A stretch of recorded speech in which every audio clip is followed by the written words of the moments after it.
Welcome everyone, and thank you for joining today's encore presentation of funding proposals for central office users. My name is Ashley Ledford, and I'm the Director of Pre-Award Services in the Office of Research and Sponsored Programs at UT Chattanooga. I'm one of the process leads for the Grants module. As a reminder, the Grants module is part of the DASH Research Suite and will completely replace CAUSE for proposal and award functions. It is scheduled to go live on July 13th, and we're providing these trainings to you so you'll be ready to transition smoothly. We know change can feel daunting, but we're here to support you every step of the way. At the town hall yesterday, I gave a high-level walkthrough of the funding proposals module from initial creation to submitting for department review. If you missed it, a recording is available on the HGA SharePoint site. Today's session will be in two parts. In part one, I'm going to take you back into the funding proposals module in our stage environment. We're going to speed walk through the smart forms again, but I want to focus the majority of the time on specialist review activities, recording submissions, post-submission updates, and recording sponsor funding decisions. Then I'll hand it over to my colleagues Amy and Holly for part two. They will cover how to use the system-to-system feature in the grants module and special instructions for developing multi-campus proposals. Before we begin, just a quick housekeeping note. You can use the Q&A feature within Teams to submit your questions at any time. I'm grateful to my colleagues who are available behind the scenes to answer your questions while I'm presenting. To help us help you, please state which campus you are from when you submit your question, because the answer may depend on your campus's specific needs and processes. We will answer as many questions as possible during today's session and follow up after the webinar if additional clarifications are needed. Now, I'm going to share my screen and we will jump right in. In case you were not with us yesterday, I'm going to do a quick recap of initiating a funding proposal and then a speed walk through the smart forms. Today, I'm logged in as myself, a central office user, to make things more streamlined. I can create a new funding proposal from the grants menu bar using this Create Funding Proposal button on the left, or I can do so from my dashboard, which is where we'll head now, and use the Create drop-down button to create one from here. To save us some time, I'm going to click into a proposal that I have already prepared for you guys.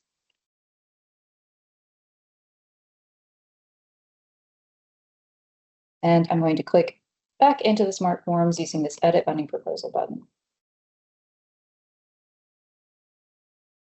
Now for the speed walk. Just like in CAUSE, we have to complete this first screen here before the remaining screens will populate. I've already done that, so the forms have already been populated.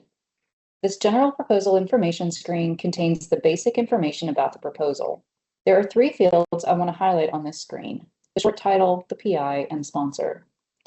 The short title is the proposal's reference name throughout all of DASH Research. We ask that you apply the minimum use requirement, sponsor, program, and PI last name in this title to help us all filter and make assignments efficiently. This will be a little easier at campuses where the central office completes the smart forms, like we'll do at UTC. For campuses that require the PI or department to complete the smart forms, the short titles may need a little TLC from the specialist when they come in. Another important field is, of course, the PI, because this field feeds all the later fields that then reference the PI. Remember that the pick list is UT-wide, so make your selections carefully. The PI can be changed before routing, but it will stick in some of the later screens, so remember to check all the forms if you need to make a change. Changing the PI after routing can be done, but it has some long-lasting consequences, especially if the responsible organization changes, so we recommend trying to avoid that. The sponsor field, field 5, dictates how the proposal is coded on the submission information screen. HGA knows if the sponsor is federal or non-federal, and the only way to code a proposal as flow-through or a subaward is to add the prime sponsor in field 5B.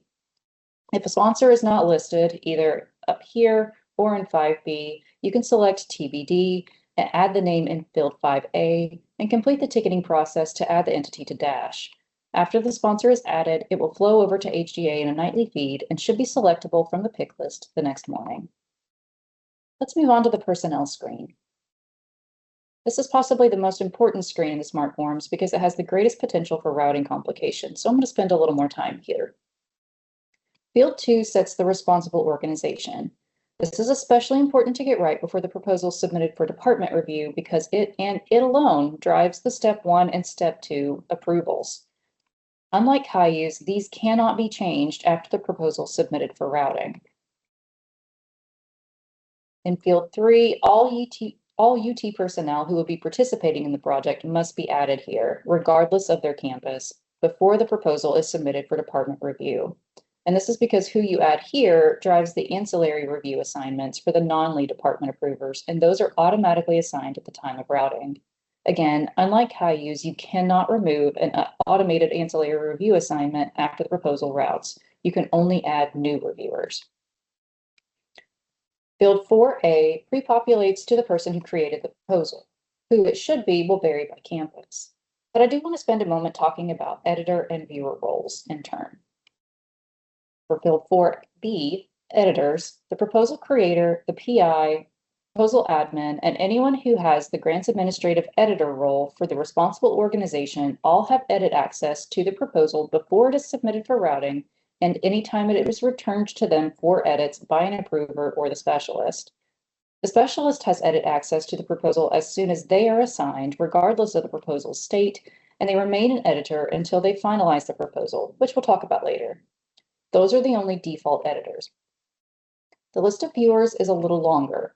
This includes everyone with default edit access, which we just went through, plus the Step 1, Step 2 approvers, and all central office users. Project personnel who were added in Field 3, who are also required to certify the proposal, can see the workspace by default until they certify it. Once they complete the certify activity, their view access goes away. Similarly, for non-lead department approvers, they can see the proposal until they submit their ancillary review, but their view access goes away after that. The default viewing and editing roles may not be sufficient for your campus, so you may be required to add additional people to these fields. For example, your campus may require you to add all project personnel again here in 4C, so they have access to the proposal record for their current and pending support reporting efforts. I'm going to skip over Field 5, and Holly's going to discuss the multi-campus proposal process, so I'll skip over Field 6 as well. Field 7 functions exactly like the subcontractor screen in CAIUs. You would add any subaward recipients in this field. Unless you're submitting system to system, the only thing you need to do on this screen for federal proposals is select No to Field 3. Remember that Fields 1 and 2 are coded based on how you filled out the sponsor fields on the general proposal information screen. If these look incorrect, you'll need to go back there to fix it. Let's revisit how to adjust budget periods. Remember that the grants module presets all proposals to 5 12-month budget periods. This, of course, does not represent the majority of proposals. To get the correct number of periods, we must use the buttons here in Field 7. Let's say we want to have a 2.5-year budget period, because we like to make things complicated. I'm going to click the Remove button or Remove Period button twice to reduce it to 3 periods. Now I want to click the Update Periods button and adjust the 3rd period to 6 months. If it were easier for me to think in terms of end date, I could check the box at the top and switch it over to dates. Once I click OK, you can see that Fields 4 and 5 have adjusted to the correct end date for a 2.5-year project period. The last thing I want to highlight on this screen is the cost share field. Clicking yes here does not automatically create a cost share budget, but it does feed to the proposal summary or proposal workspace, the summary section, to help reviewers know to look for one or that one needs to be created. The sponsor certification screen is straightforward and there are no subfields, so I will move on. The intellectual property screen has many subfields and they are very specific to the project's scope and deliverables. Process leads worked with UTRF to build these fields with the hopes of generating more effective reporting. I'll scroll slowly and then move on.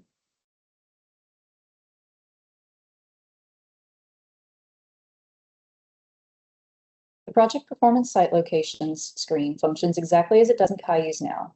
The one positive improvement is we now have the ability to edit these fields without deleting and starting over. You would make your changes and click Save to update them.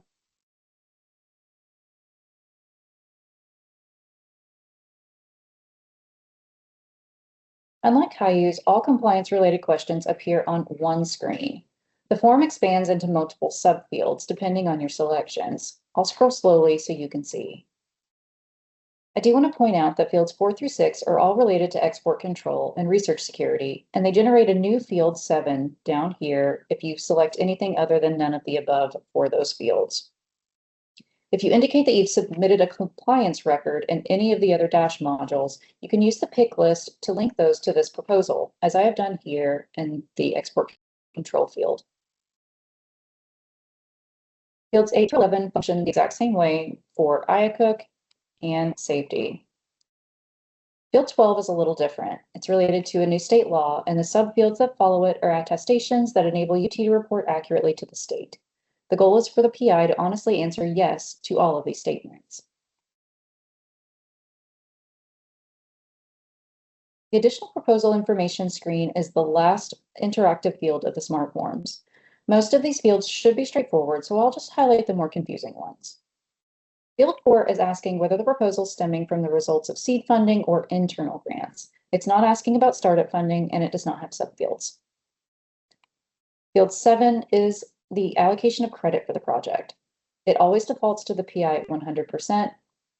You can add co-PIs, but just remember that the total amount of allocation must equal 100% across all personnel that are added. In field 8, you would select any resources that you use to develop the proposal, and in field 9, you would select any resources that you might need if the project is funded. This does not mean the resources will be granted, it's just for planning purposes. The last screen reminds you to validate the smart forms, complete a budget, and submit the proposal for routing. To validate, we're going to click the Validate button in the upper left, and it tells us that we have a section that we've not completed. So I'm going to jump over there and complete that before finishing these smart forms. And I can click the link to take me directly to the field that needs to be corrected. I can select No here to clear it out. Save to revalidate the forms. And now we have green check marks across the board. Now, in case you were not with us yesterday, don't let the friendly blue button in the lower right corner lure you into a false sense of accomplishment, because we are not finished when we click that button. It is simply going to take us back to the funding proposal workspace so then we can finish the other items we need to complete. And that includes the budget smart forms, uploading proposal documents, and submitting for department review.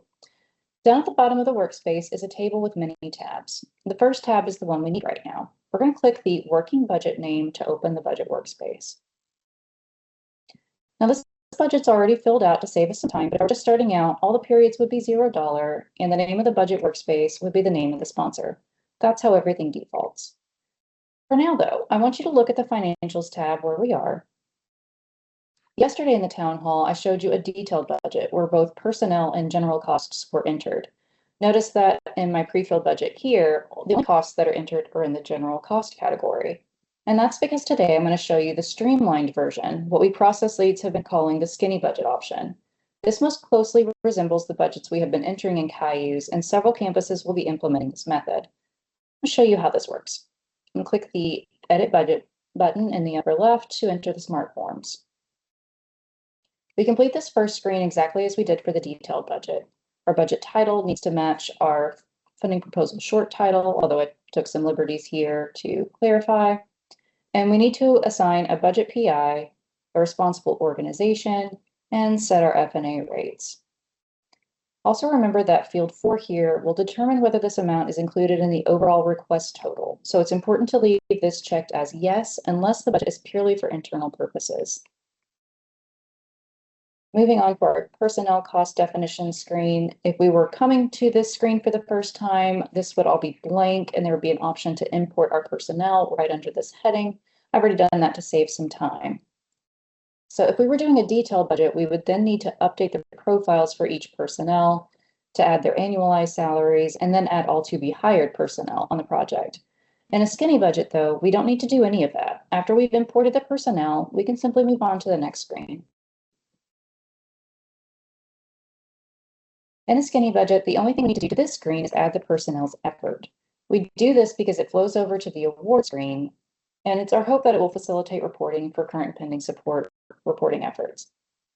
I'm going to click the Edit button here in the cost table to open it for editing. so we can then add our effort. Remember to add the effort from the top row down to prevent errors. The top row is the amount of effort that is being committed to the project, and the second row is the amount of effort that we're requesting in the sponsor's budget.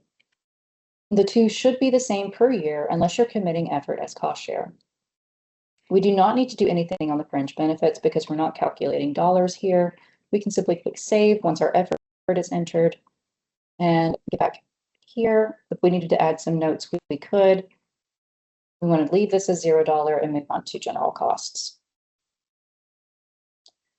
As a reminder, the general cost section of the budget in HGA is for all categories that are not salaries or fringes. In a detailed budget, you may have a slew of categories here, depending on the project.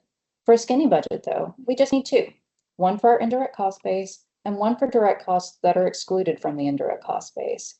If you're working on a budget where the FNAs are based on total direct costs, you would only need the one category.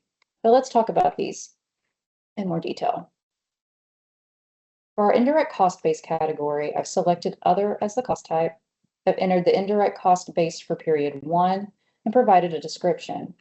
The last two fields on this slide are very important. I want to select No to the inflation field because I want to be able to edit the indirect cost base for each budget period. And I want to select Yes to include it in the indirect cost calculations because this is our indirect cost base. Now, this budget has a MTDC base, so we have a subset of costs that are excluded from indirect costs. I've selected Other again as the cost type for the excluded costs, enter the amount of excluded costs for period 1, and provided a description of what those excluded costs are. Again, these last two fields are really important. I want to select No to inflation, just like I did before, but I also want to select No to exclude it from the indirect cost calculations because these are excluded costs. Now let's move on. On the general cost screen, we can see the two costs that I entered on the previous screen, including their descriptions here. You can see that the costs are editable per budget period because I selected No to inflation, and I have already edited them to match the costs in my budget. So we are good to go on the screen. We're going to scoot past the FNA override section, and we're not going to upload any attachments here, even though there's a big friendly screen for it, because attachments are specific to the workspace that you're in. Since we want budget attachments to appear with the other proposal documents on the proposal workspace, that is where we'll add them later. Before we move on, though, we want to validate our smart forms. We have green check marks across the board, so we are good to go. We can click finish, but know that we are not finished with the whole proposal. And now we're back in our budget workspace. Before we move on for our last steps, I want to take a moment to show you what the subaward and cost share budget forms look like. So I'm going to get back to my pinned list over here, and let's start with the subaward one. So now we're in the proposal workspace of a proposal with a subaward. Notice that there's still just one budget listed under the Budgets tab. I'm going to click into it to enter the budget workspace for that proposal.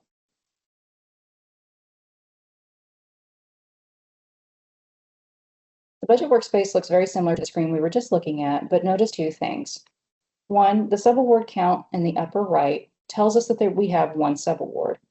The subaward line in the Financials tab has subaward costs listed here. And that's because I have already used the Create Subaward button on the left to set one up earlier. To get into our subaward budget, we need to click the Subawards tab, and we can click into the subaward budget workspace using the name link there, because HGA really likes its workspaces. The Financials tab here in the subaward budget workspace is already populated, so let's take a look at what I did in the Budget Smart Forms. These are a smaller version of the main budget. In the information screen, we add our title, select our recipient, and the level of costing detail that we want to include. For this one, I chose to just do the total direct and indirect because I wouldn't be submitting system to system, and I would upload the subawards detailed budget spreadsheets separately. Make sure to select Yes here in field 6 to include the subaward in the budget totals. Otherwise, they will not appear on the Financials tab in the main budget. And then you want to enter the amount of subaward costs allowed by your negotiated indirect cost rate. Subawards have their own personnel screen, and these are hand entered instead of flowing over from Dash, which makes sense. There are a lot of fields here, so follow your campus's guidelines about the level of detail required.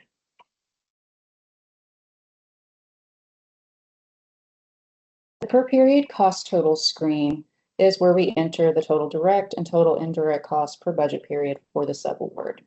This is what flows over to the financials tab in the main budget. Again, we would not add attachments here. We would do that from the funding proposal workspace where we add all of the other proposal related documents. Now I'm going to switch over to a proposal with cost share.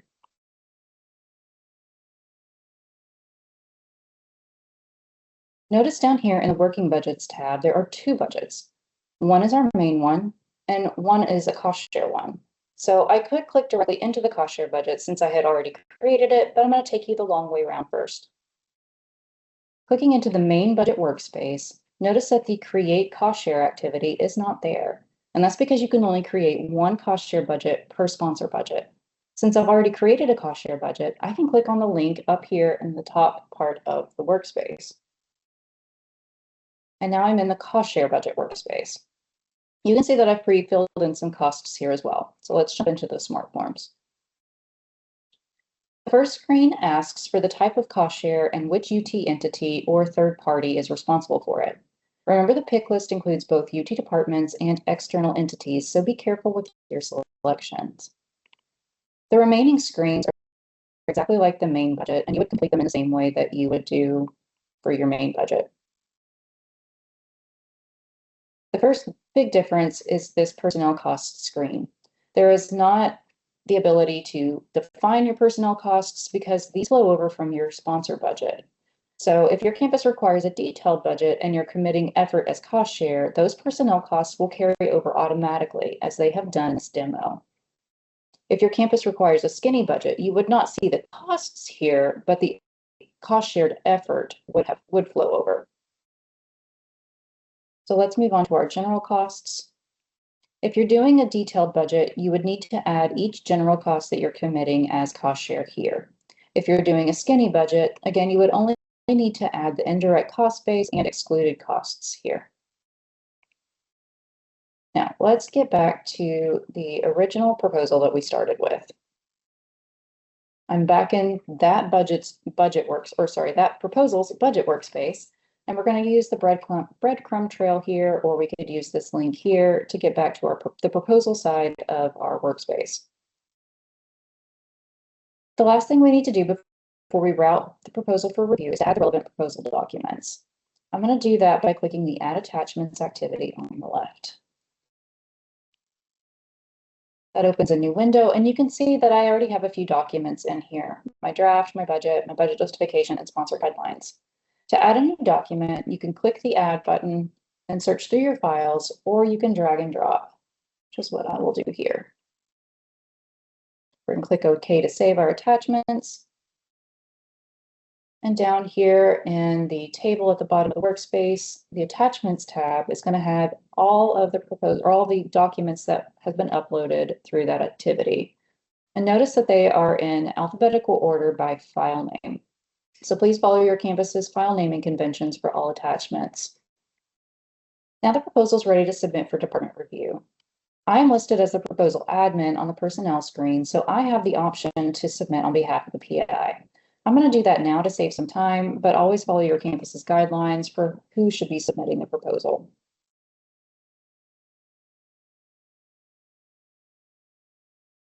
The Submit for Department Review activity validates the smart forms again, and then an activity window pops up. The information at the top is telling you that, like Caillou's, after you click OK, only the assigned specialist will be able to edit the funding proposal record. Comments are optional here, so I'm just going to click OK. Now you can see that the state in the upper left corner has changed to Department Review, and so is the workflow status in the center of the workspace. The PI or anyone with view access can check the status of the proposal here at any time. Notice too that the proposal smart forms are now in view only. From here, a few things happen. The project personnel who need to certify the proposal are notified via email to do so. The Step 1 approvers will be notified that the proposal is ready for their review. and all non-lead department approvers will be notified all at once that they need to provide an ancillary review for the proposal. Once the Step 1 approver completes their review, it moves on to the Step 2 approver. And once the Step 2 approver completes their review, then it moves from department review to specialist review. Now, before we move on, I want to point out that the specialist here is listed as UTC pre-award. And this is because the PI is affiliated with UTC, but a specialist has not been assigned.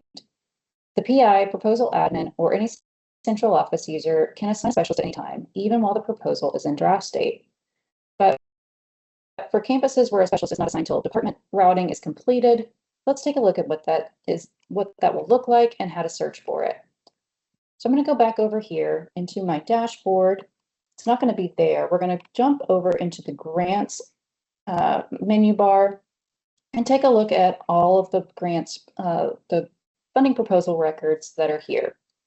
We need to add a filter.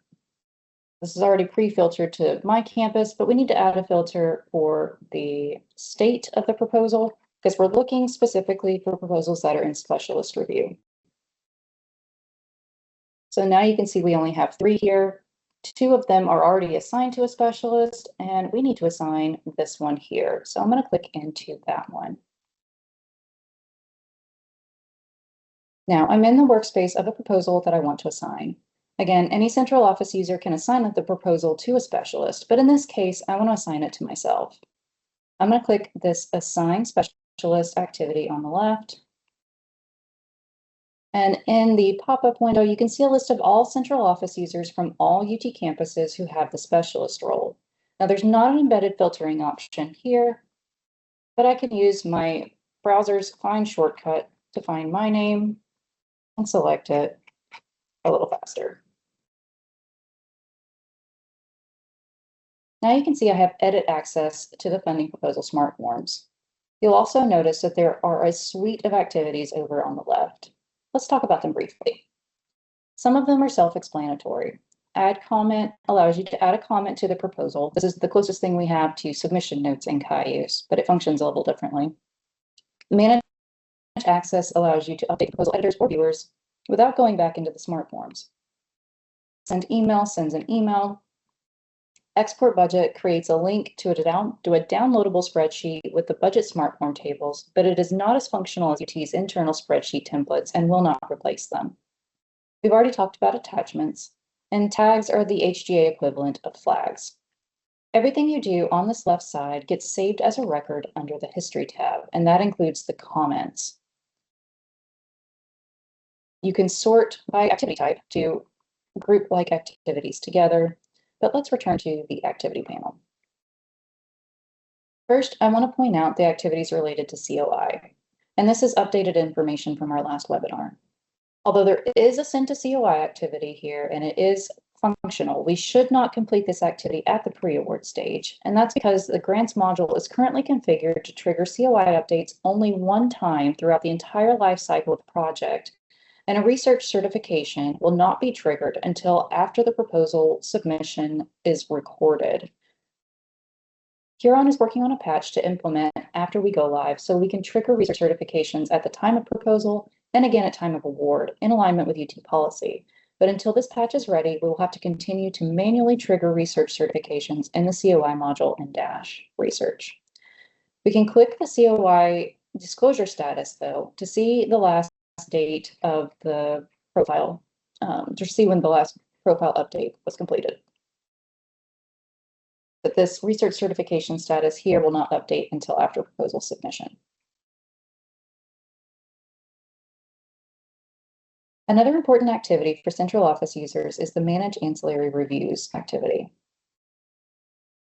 This separates out all the ancillary department reviews from the Step 1, Step 2 approvals, which we know are complete at this stage because we are in the specialist review state. It's a little hard to read in this column format, but the center column here, Accepted, tells you the status of that review. Yes equals complete, no equals rejected, and blank equals not started.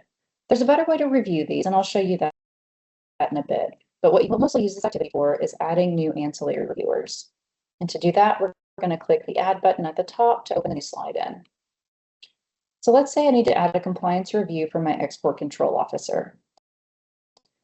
I'll need to add a specific individual here because UT's organizations in Dash are not set up in a way that will support the organization side of the function.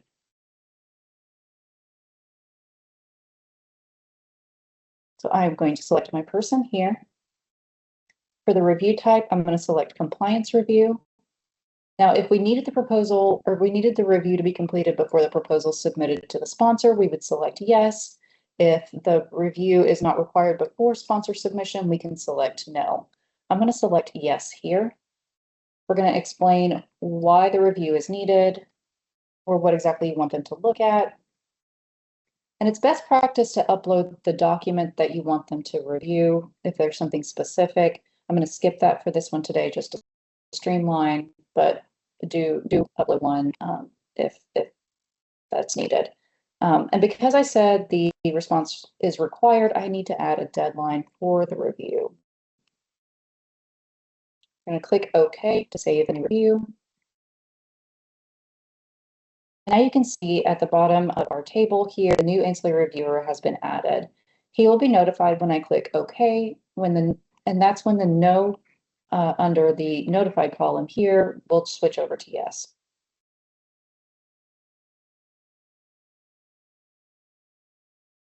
So let's get back to our workspace table and revisit our reviewers tab. Scrolling down to the bottom here, we find the ancillary review section. And this is where we see a more detailed list of who has been assigned a review, who has, whether the review is required, who's completed the review, and whether they accepted the proposal or rejected it. This is the best place to look for the status of ancillary reviewers.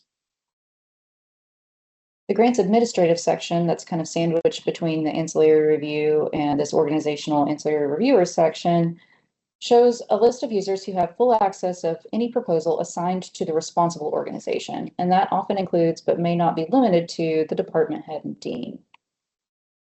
Scrolling back up here to the proposal certifiers section, this is the best place to check the status for PI certifications because it lists those who have certified and those who still need to do so. It's vital that the specialist check this because outstanding certifications do not prevent finalizing the proposal, nor does it give you a warning. It's unfortunately a manual process. Up at the top, though, there is a summary for the certifications complete. So if you see 3 of 3, you know that you don't need to look any further on that one. Now, back to the activity panel over here. The specialist and other central office users have the ability to affiliate the proposal with an existing agreement through the Manage Relationships activity, or create a new agreement that links to this proposal through the Create Agreement activity. I'll show you the Create Agreement activity first. In the activity window, we can select the type of agreement that we want to create and click OK. Once you return to the workspace, you need to navigate over to the Related Projects tab. And there you will see the agreement record that you just created. You can click that agreement name to hop directly to that record.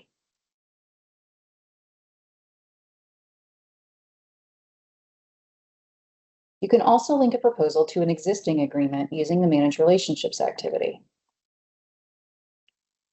So in this activity window, you can see the agreement that we just created from this funding proposal. But if we needed to add another one, we select the pick list here and use our filtering to find the one that we need to look for.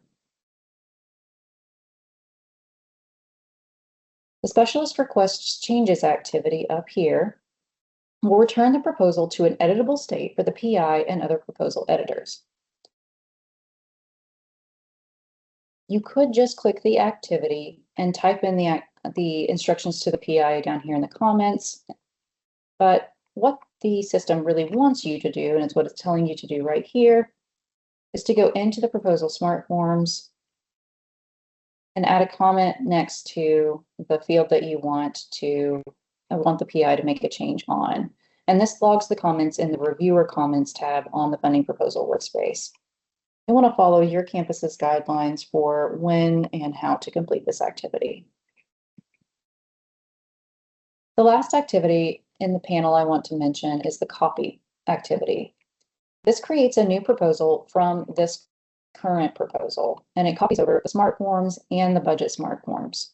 This is a great tool when you're doing testing in stage and need to create a bunch of proposals quickly. This activity will also be available in production. Beware though, when I say it copies, it's not like Cayuse where it kind of copies but is mostly worthless. It truly copies. So if you have a proposal with multiple budgets, do not copy it unless you want another proposal with multiple budgets, because you can't get rid of them once they populate. Now, let's say I've completed my review as the specialist.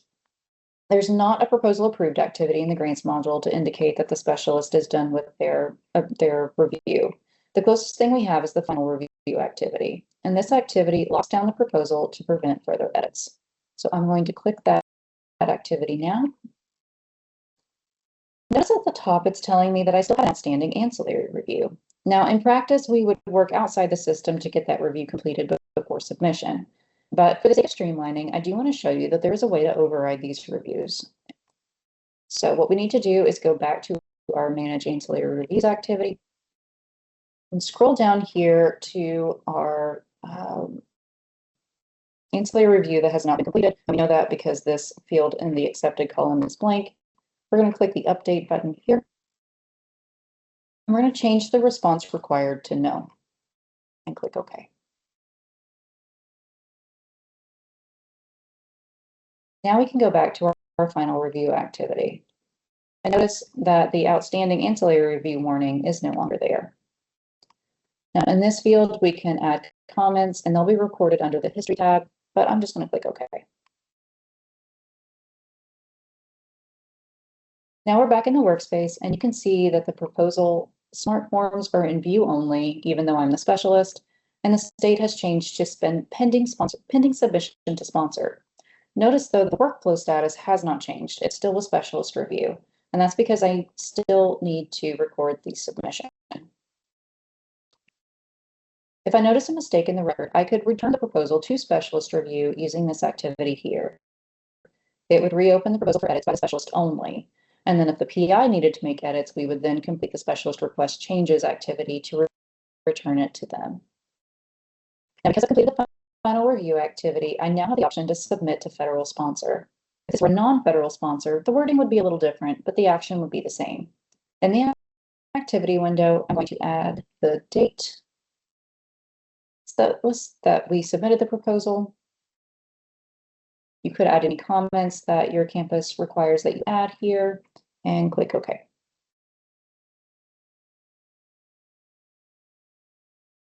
And now you can see that the proposal state has changed to pending sponsor review and the workflow status has also updated. There's one more step for the proposal to take at this stage, and that's to record the submission number that the agency assigned to the proposal, if applicable. So we're going to click that post-submission information activity to open up this new window. We're going to add in our sponsor assigned tracking number here and click OK.